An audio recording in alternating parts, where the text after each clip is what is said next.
I'm Ed with Teixeira Tech. We've got a 400 here that we built to market it towards the 14, 15-year-olds in the GNCC. They don't, they're not allowed to hop onto 450s until they're 16 years old, so a lot of them are making a jump from the Raptor 250 to the 400 class. Chassis setup for this bike, Teixeira Tech builds a great A-arm. I've used them in a lot of my builds. I've had a little bit of input beaten on Ed to kind of get what I want to see in A-arms out of them. And one of the things that I've always been after with A-arms is getting rid of stiction. And stiction has a direct impact on the quality of travel you get. You're fighting it both ways. And the freer the front it is, the better the bike's going to handle.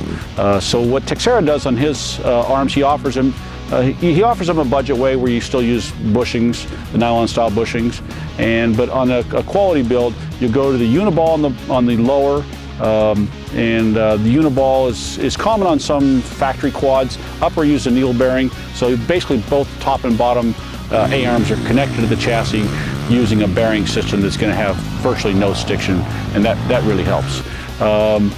When Teixeira builds his arms, he uses what's commonly referred to as a gull wing, a ground clearance style A-arm, and that's really popular with cross-country stuff, but there's no reason not to have it. Ed's really worked out the ratios on where to mount on the long shock style front ends, on how to get the shock in the right place so shock builders can do some cool stuff with it, getting the leverage ratios correct. And so he's got that set up on there. And then on this arm, on this bike, because it's a cross-country style bike, he even builds basically a skid around the bottom where the shock mount would go. And that's a pretty cool thing to have, so you're not damaging the shock when you're crushing through the rocks, stuff like that. The Teixeira Tech upper arms have adjustable caster and camber. And his system is I think it's the best system out there. Basically, on the caster, which is front to back, he has what looks like a set of vice grips that lock it, so you can simply loosen up the top ball joint, slide the thing back, lock it down, it's there. And why you slide it back or forward is if you're motocrossing, real tight stuff, you want to really bring the caster up so the bike is real quick steering. You start going fast, you go out the desert, do some fast trails, gonna do some desert stuff, you want to pull that caster back as far as you can, and that just makes the bike go straight. Take your hands off the bike, the bars through the whoops, and she's going to keep going. That's kind of what you want in the desert. And then if you want to change the camber a little bit, you just run the nut in and out and just lays the wheel in or out. Piece of cake. You can't go wrong. Teixeira Tech uses Italian ball joint made by Frapp. It's a really high quality ball joint. It's free, has a lot of travel, that's important, and it's sealed. So some of the other stuff isn't sealed, wears out fast, mud gets in it, tears it up, and they're not super expensive. 10 years down the road, you need to replace them. 30 bucks each, something like that. Away you go. This 400EX is set up with the Elka Stage 5 shocks. The Stage 5 is the top of the line from Elka. Adjustable compression, rebound, high speed and low speed compression, and adjustable ride height. So it has all the bells and whistles. You can go back a little bit. They make a more basic shock, but if you're looking for the top line, best handling, most adjustable shock you can buy, there it is right there, Elka Stage 5s. For the back of this bike, Teixeira Tech bolted on an 06 Honda 450 swing arm axle, the whole works. Made the swing arm an inch longer. It made the back of the bike an inch wider on each side if you use the 400EX hubs. So you get some width, you get some length, and then you get to go with the Teixeira Tech linkage, which has the best rising rate ratio in the industry. So that's the best back end you're gonna get on a bike. Put that Elka shock on there, handles really good. You're just looking for bumps to crash into.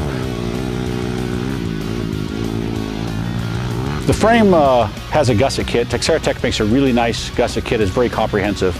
A lot of pieces to it. When we raced this bike back in the day, we'd crack the frames up and just do a Mickey Mouse gusset kit, whatever we come up with. We didn't have all the cool stuff that's available now, and so he makes a nice gusset kit. Put that on your chassis, and then when he did the gusset kit, powder coated it. You'll see a lot of powder coat on the bike, bead locks, stuff like that. They use Way to Go powder coating. Way to Go, you can find them on Facebook. It's Way and then the number 2 Go. Look them up if you need some powder coating service.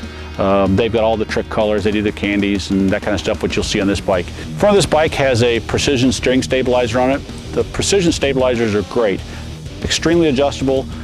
You can get them to be stiff any part of the stroke, which I tend to run mine stiff in the center when you're first turning the bars, and then get easy towards the extremes. But it's up to you how far range you want it to go in, and there's no more adjustable steering stabilizer out there. Also, the Precisions don't fade with heat, and that's a big problem with a lot of them. You're riding hard, doing a long race, the steering stabilizer craps out on you. That's not good. So that takes care of that. It's connected to Teixeira's steering stem, and one of the cool things that Teixeira does with this steering stem at the top is bar mount is adjustable. So you got 3 positions. You can get the handlebars in the position you want, forward, back, and that's pretty cool. So you can actually tune the rider compartment to yourself depending on how tall you are. Quad's got Maxxis RAZRs on it. RAZR is a tire that we use a lot in our desert racing. It's really a great tire. Always racing the cross-country desert stuff, there's the risk of, no matter how good the tire is, of putting a hole in it and letting the air out of it, and that's never a good thing. So what this bike has is the tire blocks on it. Tire blocks are kind of like a foam wedge that goes in there. With tire blocks, you run a little bit of air. Most guys tend to run 3-4 pounds of air, but if you lose the air, it just doesn't have much impact on you. You can just keep ripping. So tire blocks is a great way to go. With this build, my daughter's been able to finish in the top 3 at just about every race. We built a machine that can perform as well as a 450R suspension-wise. I think it's a good stepping stone for people jumping into the 450R level.